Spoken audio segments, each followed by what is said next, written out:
Hello, hello, hello. Welcome to RC Video Reviews. It is Friday, January 5th, 2024. The first pilot jam of 2024. You know, every year it's the same thing.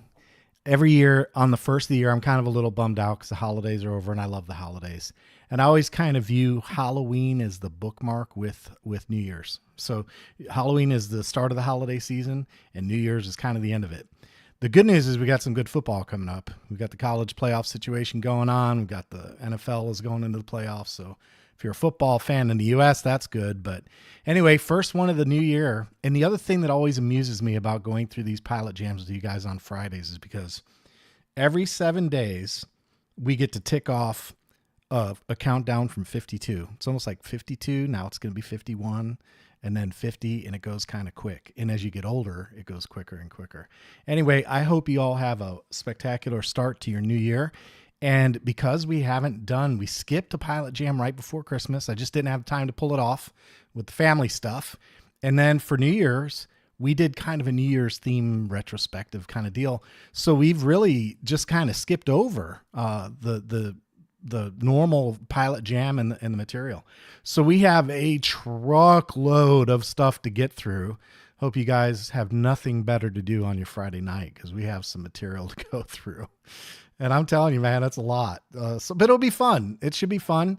Some new things. I got some interesting conversation, topical stuff to cover with you guys. And we'll get started by playing the first game. And it looks like Bill is always the bridesmaid, never the bride. 2024, he starts off with a bang, gets in first, and then has to go do family stuff. He says, I wish I could stay, but I'm down at Kennedy, frozen with the family. Have a great video. Had to bail out, go do family stuff. So he got in first, but it counts. He still won the first game, first game. And then Fred came in a distant second, a whole 5 or 6 minutes, may as well have been hours later. Fred, Midwest RC, how you doing? Good to see you. HP Jeff from the Great White North is here. How you doing, my friend? I fly for fun. Hello and happy Friday, everyone. Very nice. Kevin Blackwell says, good afternoon, RCVRs. Hope you New Year's off to a good start. Amen to that. We already covered Bill. Dan Griffiths is here. How you doing, Dan? Hey, don't forget, we've got a giveaway tonight. Don't forget, we're doing the giveaway. Giveaway results will be announced tonight. And I have more announcements on free stuff. So you guys, it's going to be a fun night. Let's see. Drummond Stewart. Good evening, pilots. How you doing? Keith is here. Good evening. How are you? The David Knutz from the great state of Texas here. How you doing, David? Stan Heaton. Hello from Arkansas. Arkansas is in the toilet with the Gators right this year, right, Stan? Arkansas looked good to start the year, but it didn't well. I don't know if they got a playoff game, but I didn't care. Gators didn't, so I didn't care. I'm a little salty about that. Robert Ortlep is here. We're representing the Great White North as well, up there in the frozen tundra. How you doing, Robert? Glad you could make it. C. Bagsy, hello from Australia. Another down under. All right, nice. Glad you can make it. FT Blue Line, where do you see EdgeTX? Oh, we're going to talk. Well, in 2025, I don't know. Maybe on your eyeglasses, but in 2024, hopefully we'll get 2.10. But we actually are going to talk about that a little bit. Bruce Watley says, yo from Kentucky. What's up, my friend? Kentucky Wildcats have been putting a whooping on my Gators lately too. I'm not sure how much I like you Kentucky boys up there lately. We had a 30-year run with you guys and that's over now. So anyway, all right, well, let's see. Let's get into some material. First, I'm going to cover the week in review. And there's things I want to talk about in the week in review because there's a lot happening. First off, we had the Viper V2 maiden and first look. So that plane, very typical EDF. It's everything you'd come to expect from an EDF. It's 3.5 minutes flight time, maybe 4 minutes flight time. Looks fine, flies straight, decent power. It's just a good, decent EDF. It wasn't like the Avanti, which I kind of have a little bit of a man crush on the Avanti because that thing flies for 6.5, 7 minutes. But outside of that, it was fine. It did the job. I don't have any complaints. Looks fine. 70 millimeters. I guess the price is pretty decent. So decent little airplane, the Viper V2. I enjoyed flying it. Might be fun to work on, maybe seeing if you could find a way to squeak a little bit more power out of it. I had one guy leave a comment saying, oh, you had 3 more laps in it. Nah, BS. I don't, man, when my voltage sag hits on EDFs, that's it, man. It's game over. I'm game over. I'm done. I'm gonna put the airplane on the ground, and we're going to move on. So anyway, that was it for the Viper. And I'll tell you what, a huge surprise to me was the Bigfoot. I could not believe that little Bigfoot, man. That was a fun plane. I was spot landing that thing at the end. I could land, we had a little bit of wind, put the flaps all the way down. I was able to drop it right on the tarmac in front of us. And it's just fun to noodle around with that. I just had a good time with it, man. That was the cool thing about a little airplane like that is they fly well, and you're simply just not that concerned with them because they're not all that expensive in the first place, and they kind of glide easy. They're kind of lightweight. They're just fun, man. It was a fun little plane to fly around. I was even doing knife edges with that plane. I imagine with subsequent flights, I could probably get it to do some stunts, maybe, maybe do a little bit of mixing with the elevator and the flaps. But yeah, that was a cool little airplane. I liked it a lot. Had a lot of fun with it. Dave and I got a real kick out of that. And Dave flew it around too for a little while, of course. We did that off camera, but he did fly that one around. And then next up was the vector gyro. I wanted to touch base on that. So the vector gyro, effective. That's all I can say. I had another comment come in and he said, you don't need a gyro on that plane, but I disagree on that too. I think that's the perfect airplane for a gyro because it's so light. It's only 50 inches. It's EPO. And when the wind gets going, it kind of knocks it around. And by turning on the stabilizer, letting it handle wind rejection, it does. It's perfectly enjoyable. And, fine if you don't want to use wind rejection or stabilize mode or uncommanded movement mode or any of the other 15 other corrections I'll get in comments. It's fine. You know what I'm talking about, right? It works. But the vector gyro, fine. No problems there. And I didn't have any issues with gain. I couldn't turn it up, couldn't turn it down, but it did the job. So I really just don't have any complaints. So it was fine. And then let's see, I did the video, Why Is This Little Plane So Fun? That was a reference to the arrows, of course. And then I did one of the best RC planes, the Extreme Flight 78-inch Extra NG. And Dave took my red and silver one. We made a little deal. So here's a backstory on that. Since we're on a Pilot Jam and this is where the cool kids hang out, I'll give you guys the backstory on that. If you go to the Extreme Flight page and you just look at the 78-inch Extra NG, the photo they have is of that plane in a straight up hover. It's in a hover. And when you look at the picture, it looks like it's white, red, and maybe a little silver. So I ordered it based on that premise. And then when I got it, I realized it was the silver and red scheme that they used on the 60-inch, which they had better pictures for. So I was a little disappointed. Like, I really wanted white. I really wanted white. And I thought a white and red scheme would look fantastic on that plane. But, it's too expensive to put it in a box and send back on a color. It was my fault, right? 100% my fault. I should have paid more attention. But anyway, too big of a thing to send back or try and get an exchange on. So I kept it. I put it together, went out and flew it a couple times, and then thoroughly enjoyed it. Very much enjoyed that plane. And then I kind of lamented the fact that I got a red and silver plane to Dave, and he goes, I like that plane. I'll take it. So we worked out a little deal. So Dave got the red and silver one, and you can see on the video right there, I got the blue and white one. So I look forward to flying that one. I really did enjoy flying it. I just prefer the white and blue scheme in the sky. And it's not purely aesthetics. It has to do with visibility too. So I can just see the white and the blue, white and a contrasty color. I can see them better. The silver and red, it's a little bit harder for me to pick up these days. So that's why I wanted to make the change. So anyway, again, my fault, 100%. I should have paid closer attention. I'm not blaming anyone but myself. Fortunately, I was able to work out a deal and get it worked out. Next up was the favorite gadget of the year, and that was that the LifePo batteries, the 50 amp hour batteries. And again, I've talked about those plenty. I'm not going to cover much more on those on this video, but I still a really cool gadget. Glad I came up with it, and encourage you guys to look into that one. And then I did the little ISDT 608 PD LiPo charger. That little charger's fine. I had a couple of comments come in where people said, if it doesn't have the ability to put it in storage or discharge, what's the point? Well, the point is that it can still charge, right? We got to be fair to the device. They didn't say that it's a discharger. So, my rule is do what you say you're going to do. It didn't say it was a discharger. So if it doesn't have a discharge feature, fine. You just have to read the spec. But if that doesn't work for you, fine. Your money, your hobby, don't buy it. But as far as being a charger, it did the job. So I'm not trying to defend it. Don't get me wrong. I'm just saying, I do think not having storage level charge is a miss, because you would kind of expect that, like after a flight, just being able to set it at 3.85 or 3.8 or whatever your number is and hit storage, you'd expect it to be able to do that. Maybe the reason they don't have storage is because they don't have the ability to discharge. I'm just guessing. But yeah, so I do kind of see that point. But be aware, the little 608 PD seems to be fine, did the job, but it does have limitations. And I think at that price point, maybe a little software upgrade would have been the right thing to do. So at any rate, 240 watts, little compact charger. If all you wanted to do is just charge your batteries and be a spare charger at the field, yeah, it works. You know, it did the job. What else can you say? And then next up was the PilotJam, the Happy New Year's PilotJam, and of course this PilotJam. So that's it. That covers the video. So I told you there's a lot, man. There's a lot happened. That's 9 videos in that period of time.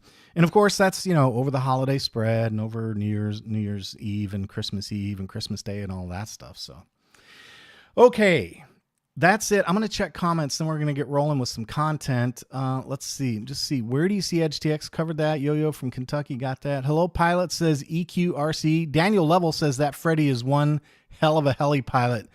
How much did he pay you, Daniel? Freddie, I don't think Freddie even remembers how to fly a heli anymore. Heli pilots rule. Go cry to your mommy about it. Uh-oh. Philip Jang says hello from Australia. How you doing, Philip?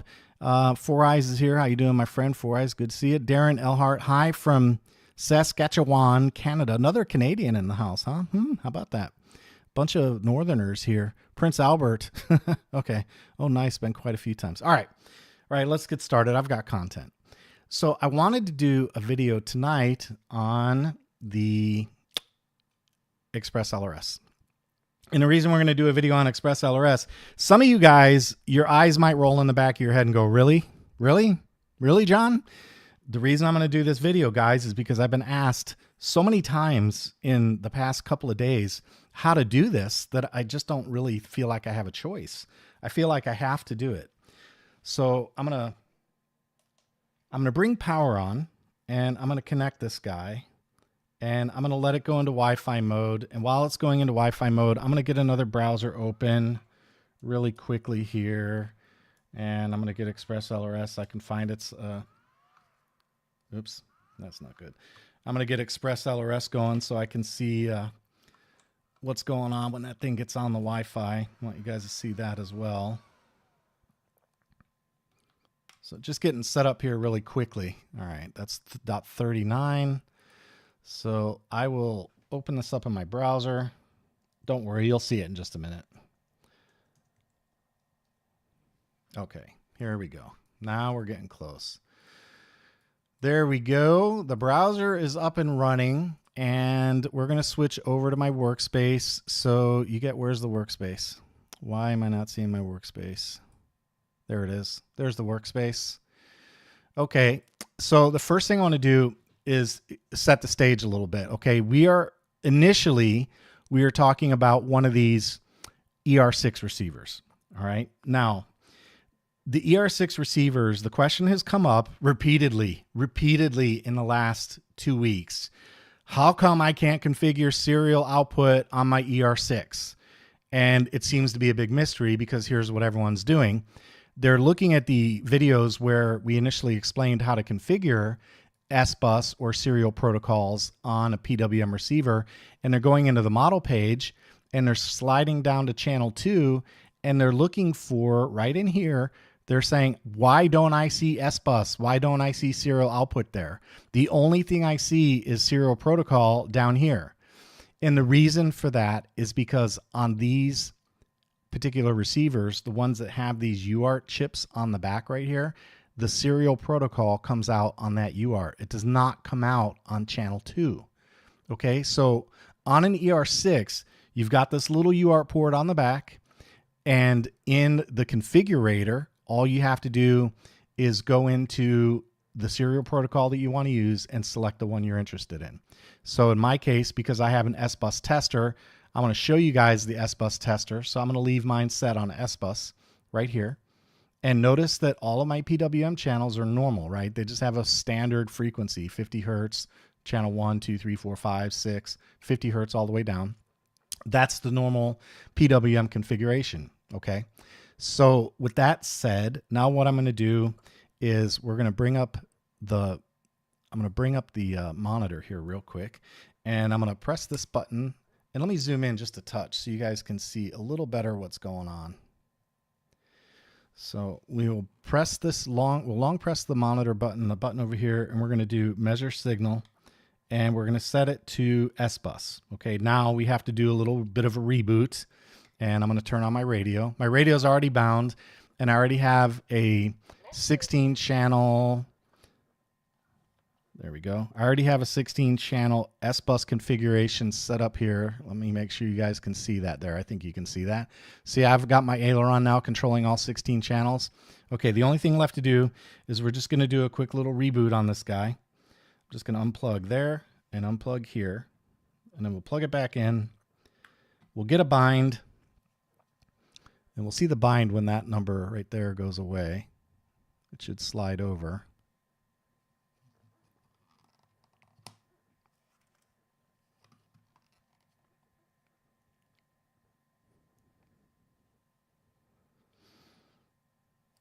Of course.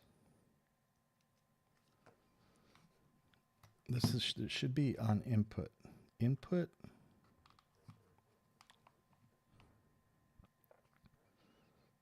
It looks like I have, let me just check telemetry and make sure I have a bind here. This is funny because I checked this right before we went live. This is how it goes on live streams, man. Every time, it's always something. So I have telemetry. I'm just not seeing any output for some reason. I wonder, I have S-Bus is the serial protocol out.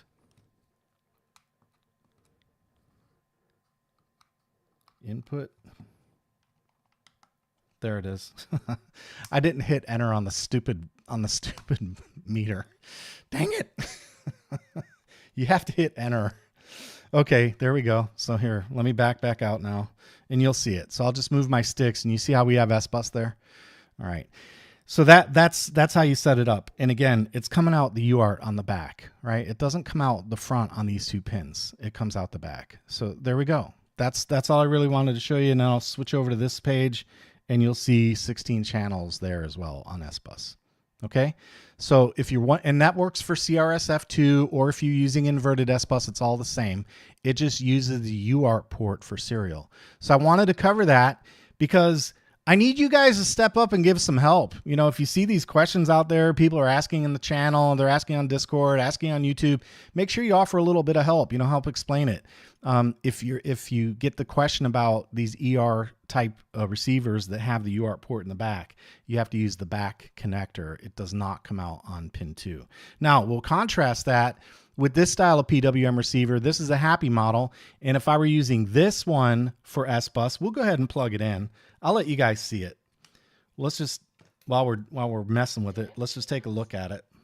And I'm going to turn off my radio real quick. See it bound already. You got to turn these off fast. Okay. We'll plug this one in. I'm going to leave ExpressLRS running on my desktop so I can see what IP address this one gets. And I'll bring this one up and show you so you can see it as well. But it's an odd thing. You'd think, you know, it's the thing about it is once you've already done it, it kind of like, you're like, yeah, no kidding. But if you haven't done it before, I can absolutely see how it would be frustrating. You know, I totally get how it would be frustrating. All right, so I'm going to hide my overhead camera. And here I've got the ExpressLRS configurator, and it says .64. You see that? So we'll just switch over to .64 on this one. On the browser window, we'll bring that up. And now when we click on model, if you look, you see how this one, because this does not have the UART port on the back, you have to select serial right here on pin number 2. You see that? Pin number 2, serial. Now you can come down here under a protocol and configure which one you'd like to use, right? So leave it on S-Bus, for example, and then hit save, and you'll be good to go. So now when you plug that into your monitor, and I guess I can plug this one in real quick. Oh no, I don't have a, never mind, I don't have a lead, but it will do S-Bus. I don't have a lead for this one handy, so, but it'll do it. So let's see, overhead camera back on. So all I'd have to do now to get this ready to go and output S-Bus is connect it like that, turn the radio on, and we'll have S-Bus out. And that S-Bus out goes out on pin number 2 right here. That's where it comes. The signal port right there, that little pin right there, pin number 2, the signal line, that's where the S-Bus comes out. If you're running CRSF, you can do CRSF out on that signal pin as well. Okay, so there you go. That's how you do serial when you have one of these UART based receivers. It's important to know the difference. If you have a UART like that on the back, that little guy right there, this is where your signal comes from. And you need one of these little JST to 3-pin connectors, and that's a standard servo connector. It'll plug into anything you've got that normally takes an S-bus input. Okay, so simple little thing, but you'd be surprised if, and again, it's one of those deals like so many other things in radio control. Once you've done it, it's not like, you know, it's not like it's rocket science or something like that. You know, once people understand it, they're like, oh, dang it, you know, oh, darn it, I should have figured that out. So it's not like it's really hard, but sometimes it's not obvious. And that's what that's what the YouTube is so good at doing. It's so good at helping identify and show, oh, here's how you do it. Okay. Thank you ahead of time for ELRS info, says Tom Evans. Well, you're welcome. Cats and kids. Isn't that something, Robert? Every single time, man. And you know what cracks me up is when I did the test, I must have pressed the button because it worked instantaneously. That's what's so funny. Cat Bryce says, I was panicking. I knew it would work, man. I have faith. I have faith, Bry. Stupid ass says, Pebcac. Yep, problem between chair and keyboard. That's right. Pebcac. That's right. Okay. So that's it for that one. Again, just a quick little tutorial. Make sure you help people. If you see somebody's got that question, now you know the answer. Okay. If you've got an ER based with a UART, you get your serial out the backside. Okay. Make sure you help out there. Yeah. Let people know we're out here to help. That's the whole thing, right? All right, let's see. Patrick says, I just set up S-Bus with the Hobby Eagle. The adjustable gain alone is worth, oh man, I love the A3 Super 4 with ExpressLRS. Man, that is a combination made in heaven. One of my favorite setups for sure, for sure. All right, now I've got something kind of fun. I got something a little fun. Brian's here. Hey, Brian, don't worry, man. You might see something initially and go, wait, what? And don't worry, it's all good, brother. Just hang tight. It'll work out. It'll work out. So I wanted to show you guys the workspace, and here's the deal. I was thinking about it the other day, and I was like, you know, hey, you guys see the little winner icon right there? I wonder who that is. I was like, you know, what is going on with 2.10? I even asked around a little bit. And then while I was looking at it, I thought, wait a minute, what's going on with ExpressLRS too? It's been a while with those guys for the updates too. So I did what any nerd does, and I started looking at the data. So what I did was I went back in the release history. The guys are going to chuckle. And by the way, you can't pull anything over on these developers. They have a plan. So I went back and looked at the data, and I went all the way back to 2.4 on EdgeTX now. All right, all the way back to 2.4 RC1, and I started plotting the time. And that one released on June 16th, 2021.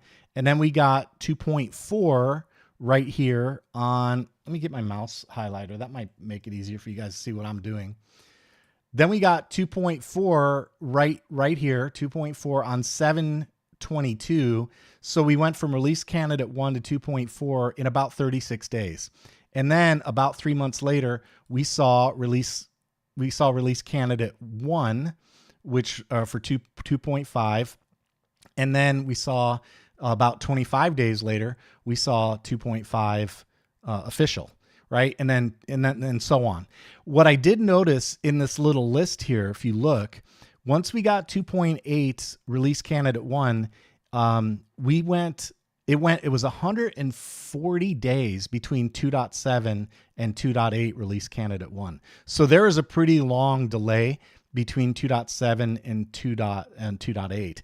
And the reason I'm bringing this up is because I've been sitting here wondering what the heck is going on with Edge? Where is it?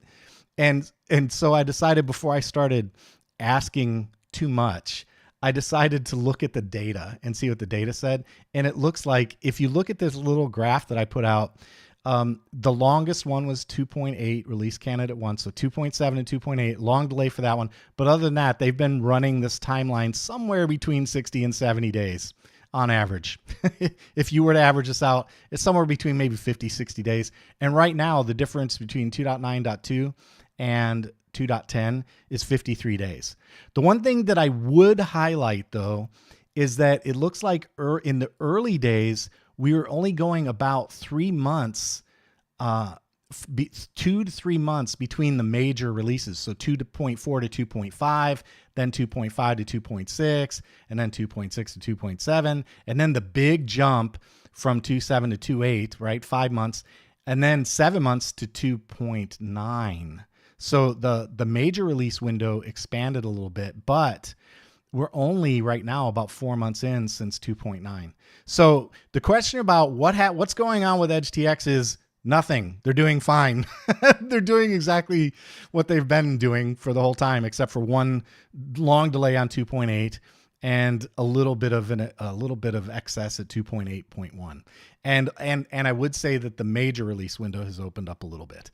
So that's that. And now it's ExpressLRS's turn.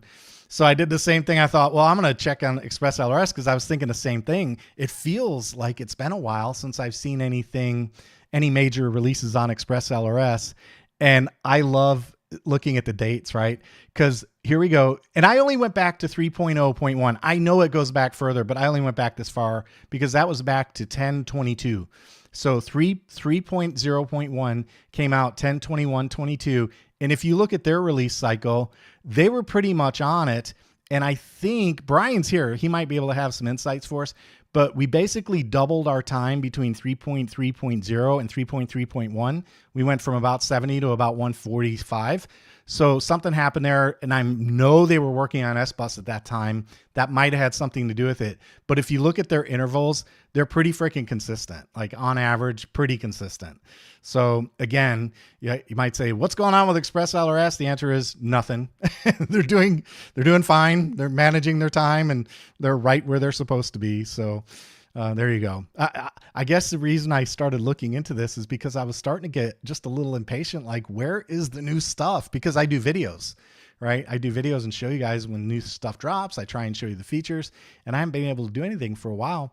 It feels like it's been a while, but it turns out they're pretty much on track. So they're doing what they do, right? They're managing their time, and their release schedule seems like it's pretty normal right now. So if you're wondering, there it is. There it is in black and white. There's the data.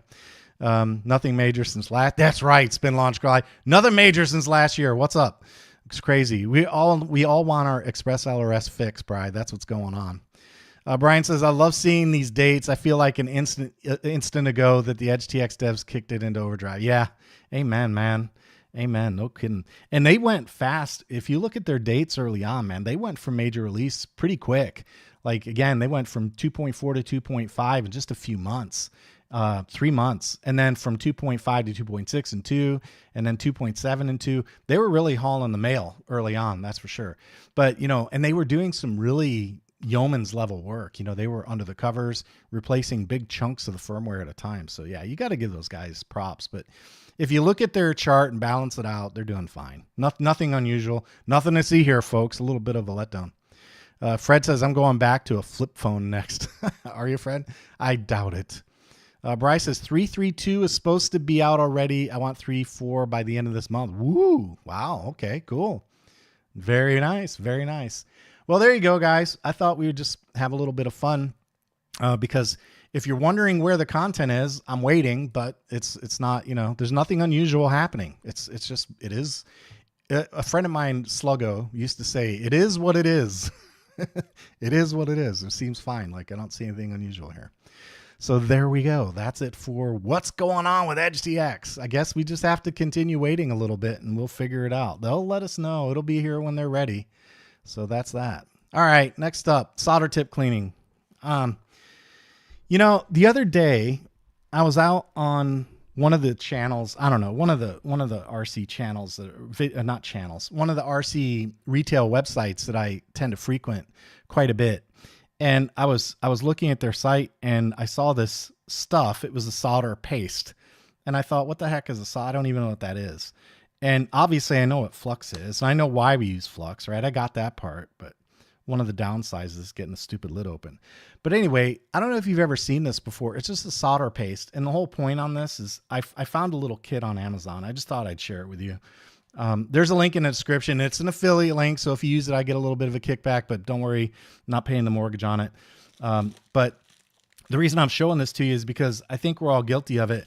I can tell you that I took one of these out of my Hakko, my Hakko, let me go to the big camera. It'd probably be a lot easier for you guys to see this stuff.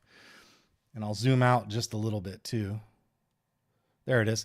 So I went to my Hacko and I looked, and the little bristle, Brillo pad, whatever that I had in there was so worn out. And you know who I'm talking, I'm talking to you. You know I'm talking to you because yours is the same way. I didn't even have the sponge anymore. I lost it. But anyway, so worn out. It was just terrible. And when I pulled it out of there, there's so much debris fell out. It was crazy. So I found this little kit. It was fairly cheap on Amazon. And they give you a bunch of these little Brillo pad looking things. The copper, and they even have a holder. So if you don't have a holder for yours, that little brass holder in there, you got those. You can stuff those in there. These will last you, like I solder a lot. This would probably last me at least a year. So I've got like 6 years worth of these things. They're just a few bucks. And here's the soldering paste. And all you have to do is you get your iron hot, and then you just dump it in there and then wipe it off in there. And when you're done, you get this really insanely nicely tinned, come on camera. You get this really insanely nicely tinned soldering tip for your work. And all I can say is that after I cleaned my soldering tip, it was so much nicer. It was so much nicer. So clean your soldering tip. Don't be a fool, clean your tool.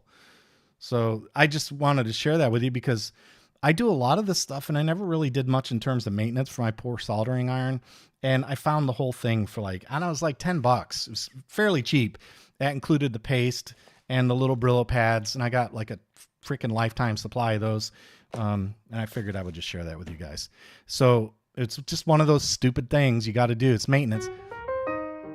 I was doing some work for my Etsy store where I sell the little RCVR 2.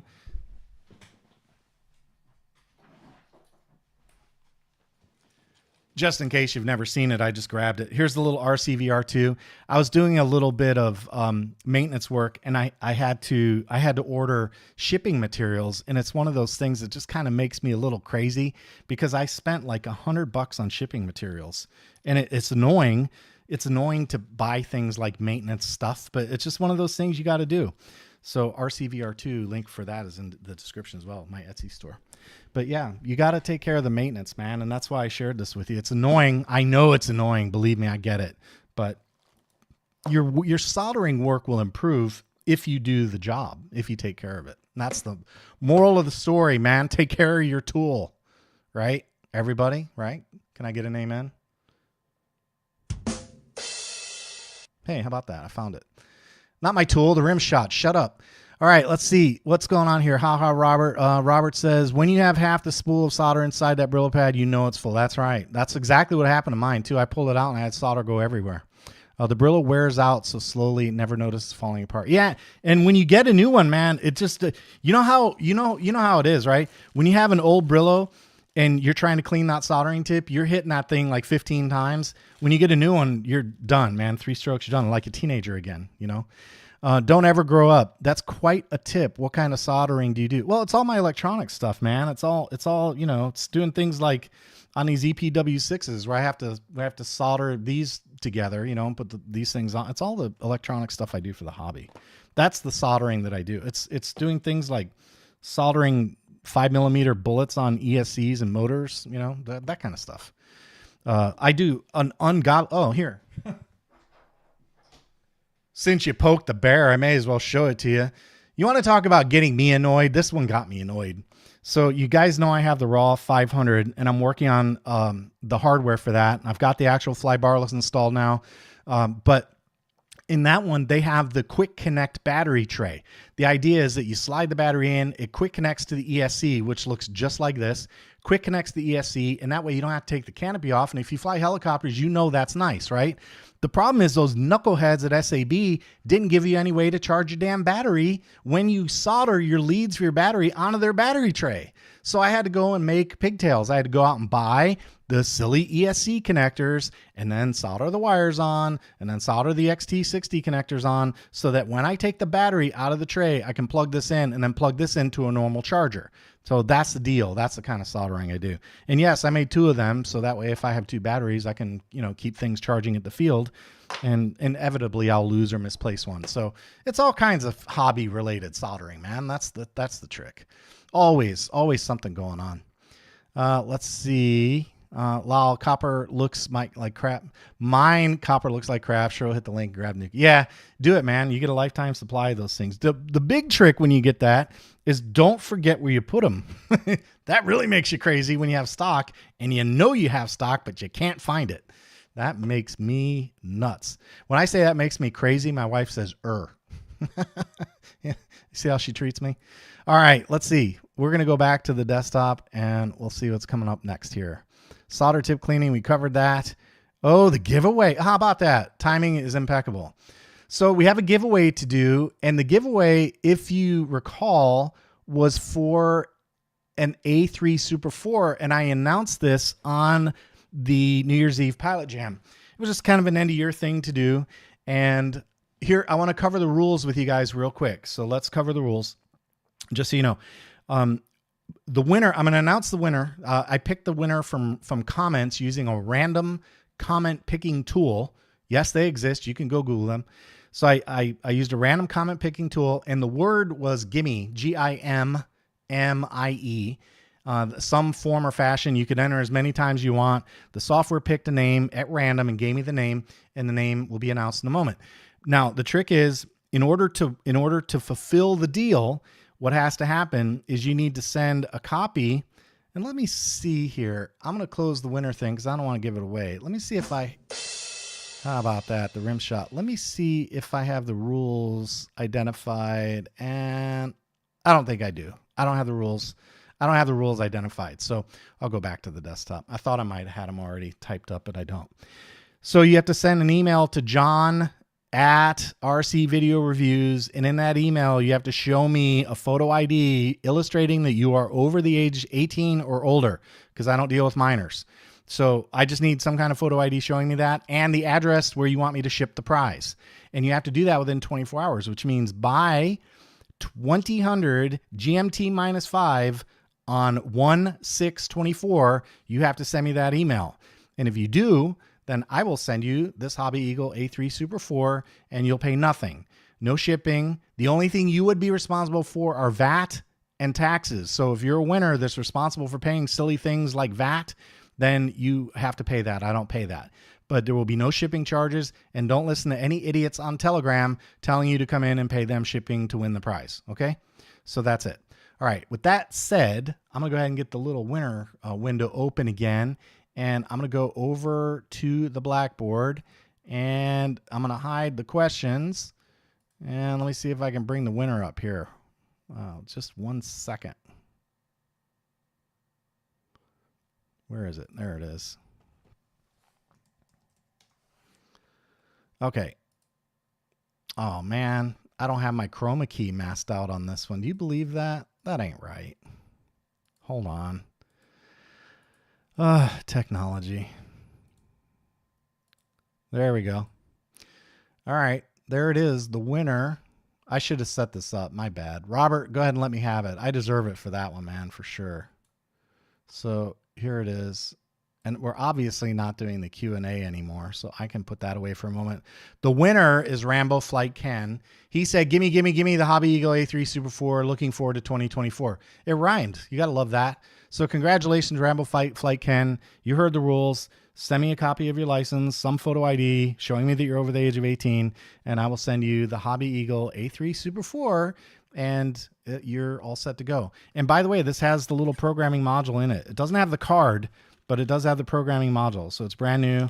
Got the USB cable, the module, the capacitor, little programming USB dongle there, and all the wires. So everything, it's brand new. It's just the way I got it from the retailer. So Hobby Eagle A3 Super 4.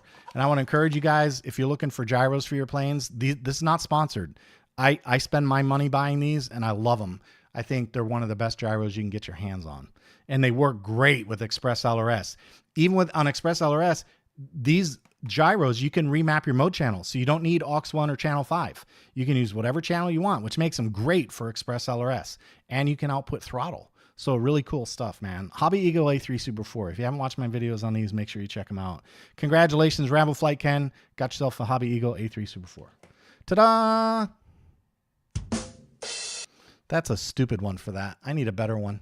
All right, let's see. That cable made your proprietary for life, John. That cable made, I know. Well, you know, the thing about it though, Robert, is I don't mind taking it back apart. Like if I decide that, I want to use the battery for something else, it was no big deal to solder the battery on. So, and I can stick another XT90 on there. So it's no big deal, man. I don't mind. It's just super annoying that they didn't include it. Why would they not include that? Why, why, if you're going to do stuff like that, if you're going to send, I love the quick attachment feature, man, that's a great idea. But if you're going to do that, give us a dongle for Pete's sake, give us some way to charge the thing, right? That's the way I feel about it. It's just kind of silly not to do it. One job, John. Yeah, that's right. I failed that. That was a miserable failure that time, man. That one was not good. I was not prepared. I did not have the winter thing going on, so I was not prepared. I'm a failure.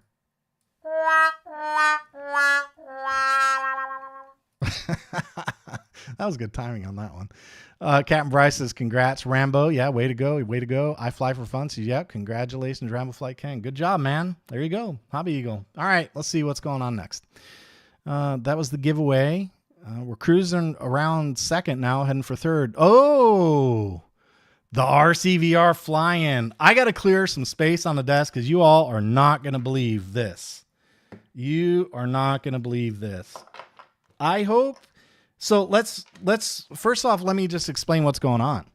The last weekend of this month, it's going to be the last weekend of every January from now on, as long as I'm doing this, I guess. We're going to have a fly-in at my field, and my field is the Larks Radio Control Flying Club in Tavares, Florida, and we are going to go Friday, Saturday, and Sunday. I just wanted to bend over and pick up this box so you guys could see this. So we're going to go Friday, Saturday, and Sunday, and it's going to be Friday starting at every day. We're going to start at 7 a.m. and end at 5. It's around 5:30 when it starts getting dark. And I reached out to Radio Master and I said, hey, we're doing this little RCVR flying event, and I'd like to know if you guys would like to sponsor it. Send me, if you'd like to send anything for the event. And Radio Master, this is what I love about these guys, man. See, I'm not wrong. I'm a good judge of character. And it wasn't, all I did was I said, hey, if you'd like to sponsor us, send us a couple things, that'd be great. I just figured it'd be nice. We'd put their banner up, talk about Radio Master, put them as a sponsor of the video. And when we do the video, we'd give them credit for sponsoring the video, right? That was kind of the deal. And he sends me this ridiculously insane box full of stuff, and I'm giving everything away. I'm not keeping any of this stuff. All of it is being given away, and I'm giving it away to the people who show up at the fly-in. So no chance to win this online, sadly, unfortunately. I know some of you guys can't, I get that. But, for those of you who make travel plans, you may be coming in this area, start thinking about it long-term. RCVR fly-in last weekend of January. We're going to do it every year. But I just wanted to show you what Radio Master sent, man. It's really nice. They sent, this is a Ranger Micro. This is a Ranger Micro. You know what? It doesn't say on the box. It has all the, I'll have to open it and look, but it's not highlighted. It's on the side. There it is. I found it. Ranger Micro.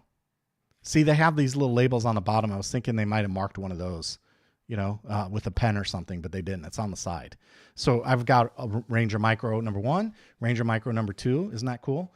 And then some ER6s. Thank you, Radio Master. Very generous of them. And then we've got some ER8s. These are nice. These are nice receivers, man. These are $40 a pop. So nice receivers. And then look at this. I haven't even counted them. I've got tons of these things. I've got ER4s, RP1s, RP2s, all kinds of stuff. And it's just a pile of them. There's a huge pile of these things. I've got more neck straps than we have people in my club. I have like a lot of Radio Master neck straps. So if you need a neck strap for your radio, come out to the event. We'll give some of those away. I've got a Radio Master pocket to give away, and this one is an ExpressLRS in charcoal. So there's an ExpressLRS Radio Master pocket that we'll be giving away. And we have a Radio Master boxer, and this one, that's a boxer right there, ELRS M2. I'm not sure if this is a clear or charcoal one. It's probably just the standard one, which is fine. That's the one I'd prefer anyway. So I got a Radio Master boxer. And then we got the little Mac Daddy. That's the TLRS. That's the ExpressLRS TX16S Mark II. And I thought I saw on here, oh yeah, this one is transparent. This is the transparent one. See that? Look right there on the top. Oh, I don't want to crush anything down there. So there it is, TX16S Mark II ExpressLRS transparent RGB M2. Isn't that cool? All this stuff's being given away, man. Radio Master swung for the fences. This is what I love about them. You ask for a little engagement, and they're like overachievers, man. It's kind of crazy. So we've got a TX16S, a Boxer, a Pocket, a stack of receivers. I mean, and there's more in here. I haven't even counted them. There's a lot of receivers in there. Some ER6s, some ER8s, some RPs, some Ranger micros, and a bunch of neck straps. So we're going to give every bit of it away. And there's a channel on the Discord where we talk about the event. So if you're going to show up, make sure you tell me in Discord that you plan on attending, and I'll add you to the channel. I just use that for people who are planning on attending. And in that channel, we kind of talk about the event, what we're going to do, logistics and all that stuff. And what we decided to do in that channel is we're going to do competitions. I'm not going to announce the competitions yet because I don't want to have a ringer. So I'll tell you guys what the competitions are when we come, but you have to bring an airplane to do it, or a helicopter. Could be a helicopter. We'll try and do both. So helicopters, airplanes is all good. So yeah, there you go. Radio Master products. Thanks a ton to Radio Master for sponsoring the event. And I'm going to give it all away. It's all going to go. A couple $100 worth of stuff here at least, guys. So I just thought that'd be fun to share with you because, again, I just asked for them. I was like, I figured they'd send me a Boxer or something, They sent me a box, huge box full of stuff. It was kind of nuts. So that's that. That's the RCVR Fly-In Lark's RC Club in Tavares, Florida. It'll be the last weekend of the month, Friday, Saturday, Sunday, and we'll be there Friday starting at 7 a.m. We're going to have breakfast first, breakfast at 7, and then breakfast on Saturday and breakfast on Sunday, and then we go to the field and we stay there until it's dark. So you're welcome to come. The only thing I would say is you have to have an AMA or equivalent membership, and you have to bring the card with you if you're going to fly. Okay, so just be aware you have to have an AMA card, and you have to have it with you in order to fly. We have to verify.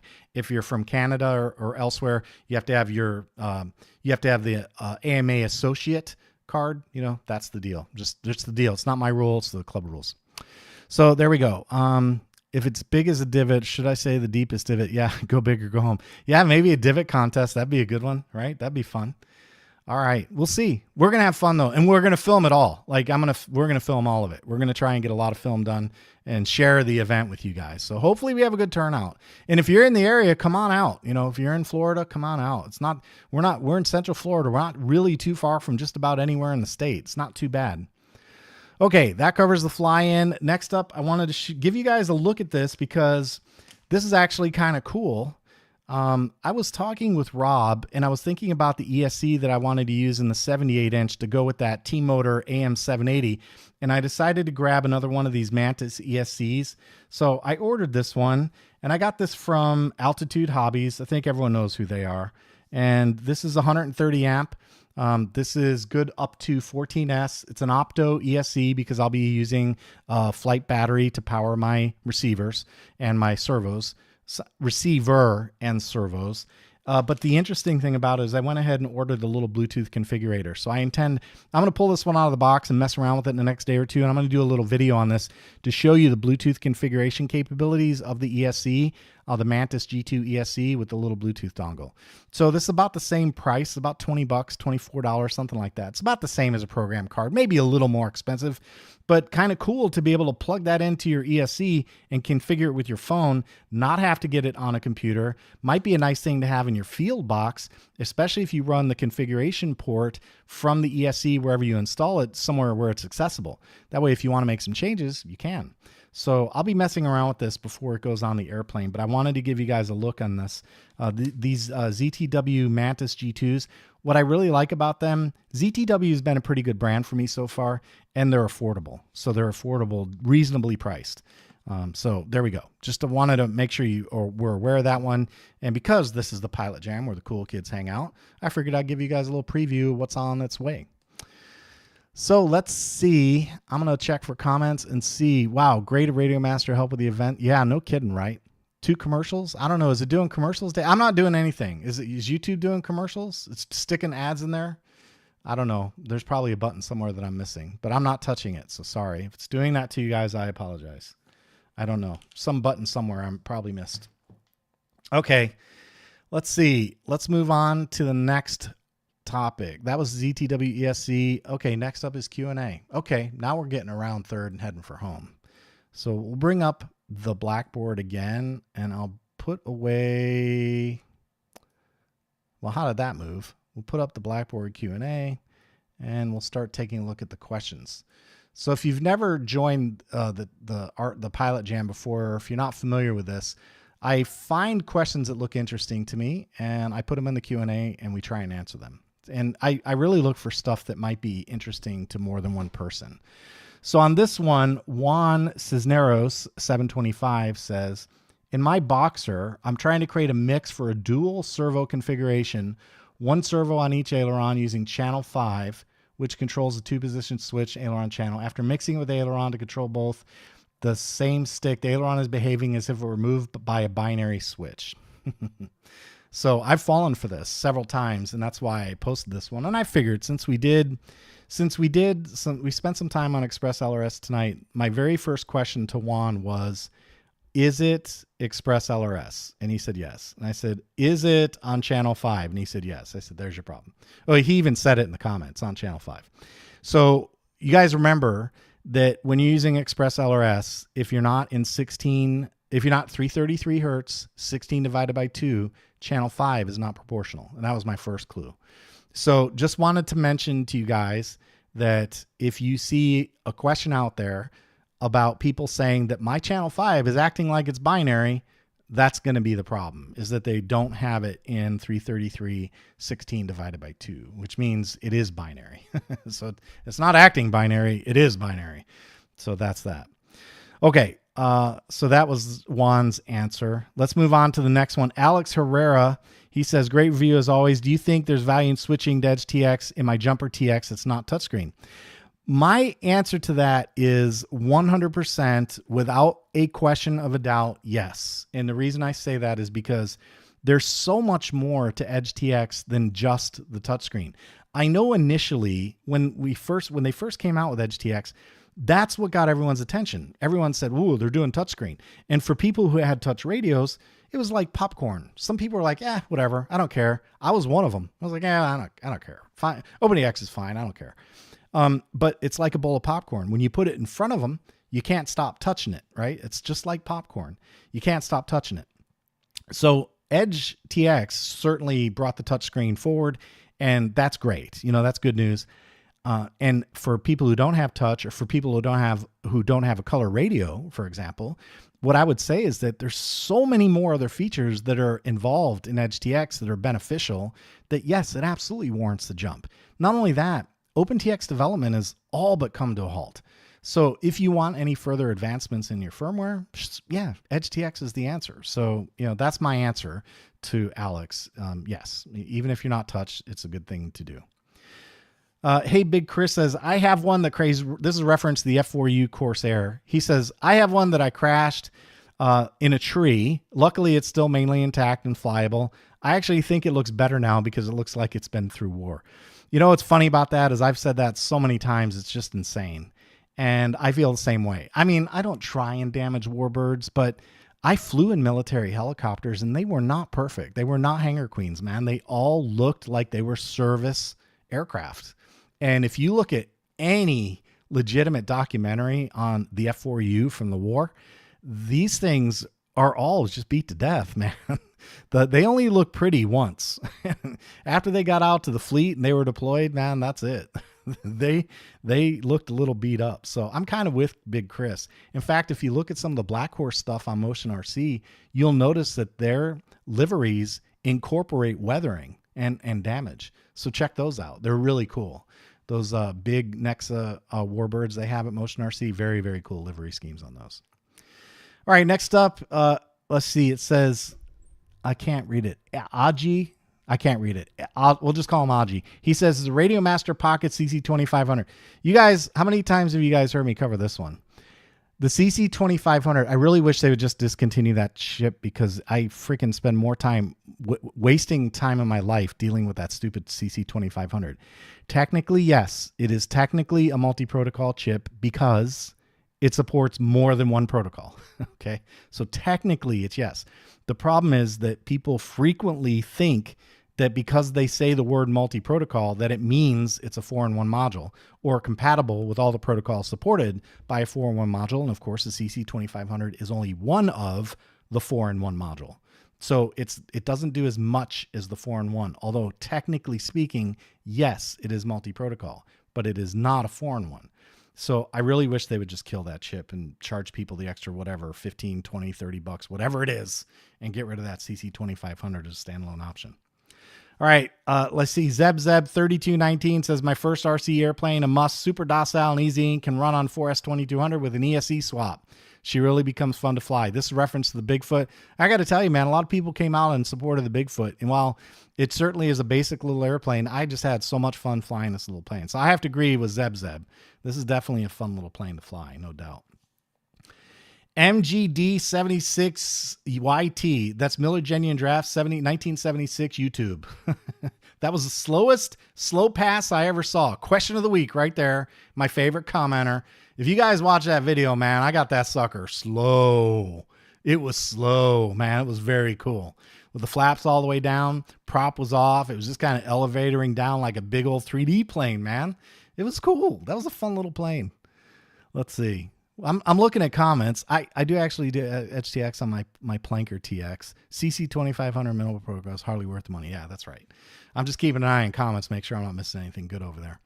All right, next up was some guy in Sandy says, sweet airplane, edit, and completely out of stock. Let me tell you guys something about EdgeTX and about products in general. Now, I know I'm still a little itty-bitty YouTube channel. I get it. But I'm telling you guys right now, man, we have put people out of stock. So one thing I can say about EdgeTX, or not EdgeTX, Extreme Flight, for sure, 100%. First off, they run out of stock on their own without any of my help at all. But when I start doing videos, we kind of accelerate things a little bit. So if you see an Extreme Flight video on this channel and I just got it and you want one, man, you better get after it because these guys, I'm telling you right now, I think Extreme Flight RC is a money printing machine. They can't hold on to stock. So if you want one of their planes and you see a video, man, you better get after it. All I can tell you, when I bought this one, I had an alert to notify me when these airplanes were restocked. I got the alert at like 9:30, 10 o'clock in the morning. Dave actually called me because he had the same alert set up. He called me. He said, hey, they're back in stock. While we were shopping for Christmas, I ordered the plane. And when I got home that evening, 10 o'clock, they were out of stock. So, man, you cannot mess around with Extreme Flight stuff. You see something you like, get after it. I'd say the same thing about all the other gadgets I post, because I can't tell you how many times I've heard people say, man, they're out of stock. Well, you snooze, you lose. That's the way it goes. You got to get on it.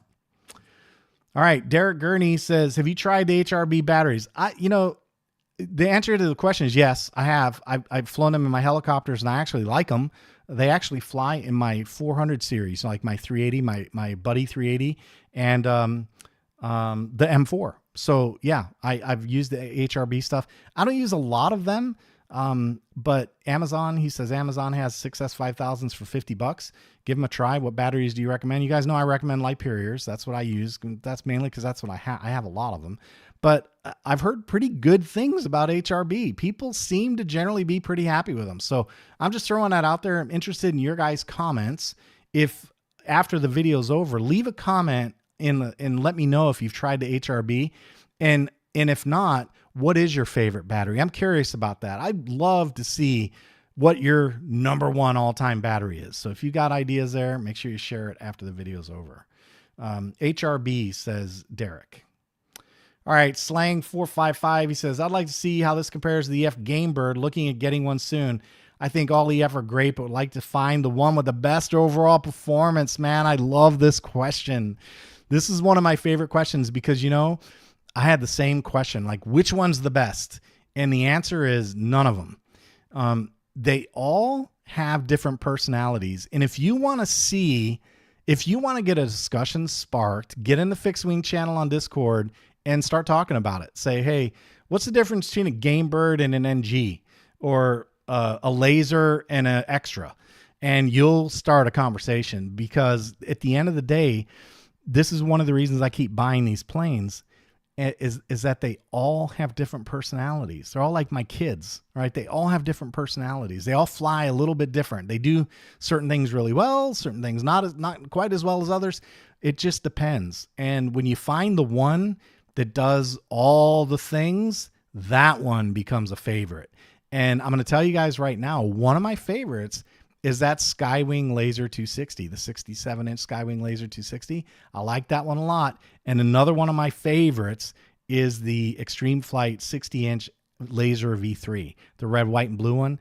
Both of those planes, they can do anything I ask them to do, and I don't have to fight. They just do it. So they're really good planes. So Slang 455, good question. And I would say this is one of those dialogues that's fun to talk about. To me, this is the interesting part of the hobby, right? This is not the minutia, the mundane. These are the kind of comments I love to, kibitz about. And, certainly people have different points of view, which is fine. And, some guys love the 78-inch extra NG. Some guys are like, it's too heavy, too floaty, too whatever. Yeah, that's why we have options. That's why they produce different planes. That's what makes it fun, right? That's what gives us all our own individual flair, right? All right, let's see. Thor Velasco. Yeah, he says, it's okay. Is it okay to use an 80 amp ESC with a 70 millimeter EDF and a timer to discharge lipos? If you guys remember, helis are more like stepchildren. Don't be silly, Fred. I love my helicopters too. If you guys remember when I first started messing around with the idea of getting an actual discharger that could do discharge at a rate, meaning, something high like 10 amps, not these chargers, not the half amp or 1 amp dischargers built into the charger. I was looking for something that actually did some work. The way I got turned on to the idea in the first place, I think I was there at the field with Fred. I think Fred might've been there, but we're sitting at the tables kind of talking, and we look down and we see this old boy down at the end of the field, and he's got his electric plane running. It's in the chocks, airplanes held in position, and he's running the motor up, not excessively high, but he was running it. And after he got done, I called over. I said, "Hey, what are you doing over there?" He goes, "Oh, I'm just discharging my batteries." And it made me laugh because it was genius. He's at the field. He's got the airplane in stirrups to hold it and keep it from moving. And he just used his motor and his ESC to, run 10 or 12 or 14 amps to the battery and take it down. So when he went home, he didn't have to do it on a 1 amp discharger. And that's what got me fooling around with dischargers. And one of the first ones I made was a motor, a brushless motor with a prop on a stand. And I did the video, I showed how to make it, and I still have it. And this guy comes in several years later and he says, "Can I use an EDF with an ESC to discharge the LiPo?" Of course you can. What I would suggest is don't run it at max, because you don't need to run, you don't want to do, just because your battery is rated for 30 amps, doesn't mean you want to run it for 3.5 minutes at 30 amps. I mean, you could, but you're certainly not doing your battery any favors. But if you just kind of bring down your amperage a little bit, maybe half, that's a great way to do it. And what's really fun, if you do it with an EDF, you can use it as a blower and blow out your garage while you're discharging your battery. So try that. If you want to get some work done, dual purpose, you can use it to blow out your garage and discharge your battery. So it's a great idea. I love that idea. Good thinking. All right, Rick Hayes, he says, "Thanks, John. Quick question. I just bought a new ER8. Oh, so this is why we did this video. We did this video tonight with the ER6 because of it. Not just Rick. Rick is the example that I'm holding up for everybody else, because I had this question so many times in the last couple of weeks. I don't know what's going on. People must be just getting ExpressLRS and messing around with S-Bus. But Rick came in and he said, "Hey, I bought an ER8, cannot figure out how to get this thing to do, the correct output. What do I do?" And that's why I did this segment tonight on ExpressLRS for serial output. That's the answer to that. So don't forget to spread the wealth. If you guys know the peculiarities of ExpressLRS and you see somebody asking a question, help a brother out, man. Answer the question. Say, "Oh, channel 5, yeah, that's binary unless you're 333, 16 divided by 2, share." Yeah, make sure they know. And that brings us back to question number 1. Man, I'm out of breath. Good night. That was a lot of questions. I told you we had a lot to cover tonight. I told you there was a lot going on. All right, let me check the comments here and see what's going on. Robert says John's worth a commercial or two. I appreciate that, Robert. Thanks. You guys know the commercials do pay the bills, man. I'm not saying anything. I'm just saying they do help pay.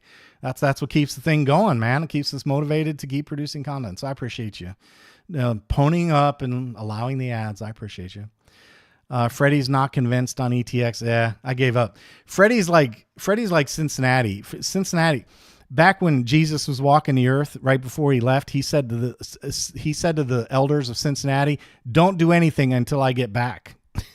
And Fred's the same way with EdgeTX, man. He must have listened to Jesus. Jesus said, "Don't do anything until I get back." And Fred said, "All right, yeah, I got you." So let's see. The little Cub is a sweet spot for flying in the wind. Also, I flew one for 15 minutes, never got 8 feet for me. Yeah, isn't that fun, Robert? I did a lot of that with that Bigfoot too, man. Just flew it around in circles. I'd flew it, just real low to the ground, high alpha. It was fun. It's just a fun little knock around plane. What else are you gonna say? Robert also gives a vote of confidence to HRBs. People seem to like them. Patrick Henry says, I scored a Skywing 48-inch. Oh, thanks for the heads up on the PilotJam. You're welcome, man. Nice. That's a nice plane. They have those back in stock, by the way. The Skywing 48-inch hybrids are back in stock. The only reason I haven't bought one yet is because they haven't put the PMPs back up, and I kind of want the PMP again. But yeah, that's a nice little plane. I had a lot of fun with that one. Four Eyes says, HRB, I like them. Seem like good batteries so far. Okay, good. Helis are more like step children. Fred, you're crying in your Wheaties, man. Helis aren't step children. Helis are the only models that I have that have a permanent place inside the house. So come on. You got to let it go. Or to cool off on a hot day with the EDF blower. Yeah, no doubt, man. No doubt. All right. Let's see what is coming up. So coming up, we're ready. This is it. Final segment of the night. We're going to wrap up soon. Okay, so in terms of what's coming up, I told you guys I have the raw is finished. I've got the fly barless installed. I've got the ESC installed. I've got telemetry, got my radio set up pretty much working. I just have to do geometry. Haven't had the time yet. We're going to do geometry. So keep an eye out on the channel for the raw. That's going to be coming up soon. It should definitely be ready to go by the fly-in. Shouldn't have any problems there. Hopefully well before then. And then the other big thing coming up is Dave should be finishing the raw. Or not the raw, I'm sorry, the NG. Dave's going to be building the blue and white NG for me. That was part of the deal. So Dave's going to put that one together. And I'm hoping to get the maiden done on that before the fly-in, because I'd like for that airplane to be one that I bring to the fly-in. So the 78-inch NG, the raw, probably the OMP M4. We might even try and do a little buddy boxing with the OMP M4 for anyone that wants to learn a little bit about flying helicopters, because I've got the crash proof setup on there. We can do a buddy box. So that might be something we look into doing. We'll see. Possible. I'm not promising, but that's a possibility if somebody's brave enough and wants to give it a try. So, and then of course the Mantis G2 ESC with Bluetooth. I want to do a video on that. I want to show you guys how that works out and how that configuration, how it works and what it looks like and what I think of it, if it's sufficient or not. But make sure you look around. You can find these at Buddy RC, Altitude Hobbies, and there might be one or two other sites that have them. But the Mantis G2, these are 32-bit ESCs. They have Opto and BEC versions, and they're actually cost effective. So make sure you check those out. And then keep an eye on the channel for the video on the Bluetooth configuration. So that is what's coming up. Greg Ertman says SMC batteries are my choice. Very nice, Greg. SMC. I've heard it, it's like so many other things. I've heard it go both ways on those. So I'd be curious to hear your experiences, especially in Discord. And let's see. Wiggle Fingers RC says, sup fella, sorry I'm late. You're right at the end, my friend, right at the end. We're just about to say goodnight. So that's it. You guys have had a fantastic PilotJam. You liked it very much. You're going to go order some merch and hit all my affiliate links, right? Right? I'm just saying, just throwing it out there. Hey, EdgeTX, don't forget, I do have EdgeTX merch too in the store. So check that out. But feel free to go buy some stuff, spend some of your Christmas money on the channel. I don't mind. I'll take it. And don't forget to check out the Etsy store and the affiliate links. You guys know what to do. Spend your money. Before I go, I do want to say thanks to all my patrons too. Thank you guys very much for supporting the channel, helping me out. You guys are the ones, you help me do this kind of stuff. If it weren't for the patrons, I probably wouldn't opt for something like this. I would have probably taken a pass on this, but the patrons kick in the money. They help me buy extra stuff like this so I can try it out and tell you, yep, hey, this is good, or nope, stay away. So thanks to the patrons for helping me out. Patreon.com/RC Video Reviews. I have a tier for $3 a month if you want to help out. And if not, that's cool. I understand. No worries. Keep coming around. Hopefully at some point you'll see enough value that you decide you want to kick in as well. So that's all I've got for tonight. I hope you guys have a fantastic evening. I will try and fly something this weekend, but I don't think I'm going to get any filming done. But I do want to try and get out, weather pending. It's been kind of cold. We'll see how it goes. But that's all I've got for tonight. Hope you have a fantastic evening. Hope you have an even better weekend. That's all I've got for tonight. And if weather permits, go fly something. Take it easy.